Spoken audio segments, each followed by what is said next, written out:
இந்த கத்திரிக்காவை நான் முன்ன வந்து கிரில்டு தவா வச்சுருந்தேன், அதில் பண்ணலான்னு பார்த்தேன். சரி, நான் அந்த குச்சி இந்த கம்பிலேயே நான் எடுத்து இந்த கத்திரிக்காவை சுட்டுக்கிறேன். கத்திரிக்காவை சுட்டுக்கலாம். இப்படி வச்சு ஈஸியாக இருக்குது இதில் சுடுறதுக்கு. இப்போ இந்த கத்திரிக்காய் சுட்டுக்கிறேன். இந்த பச்சை புளி ரசம் ரொம்ப டேஸ்ட்டாக இருக்கும். அதுக்கு நான் ஒரு துவையல் பண்ணி சாப்பிட்டு பார்க்குறேன், அதுவும் செய்து காமிக்கிறேன். அதுவும் ரொம்ப டேஸ்ட்டாக இருக்கும். இந்த கத்திரிக்காய் நல்லா சுடட்டும்.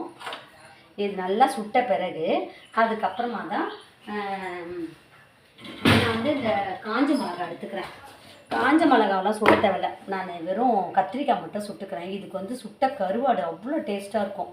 ஆனால் நான் வந்து இன்றைக்கி நாங்கள் கார்த்திகை மாதம் 19ஆம் தேதி 19 தெரியலையே கார்த்திகை, இன்றைக்கி கார்த்திகை 20. நான் 20 நாளும் 20 வகையான குழம்பு பண்ணணும்னு ஆசைப்பட்றேன். அதனால தான் உங்களுக்கு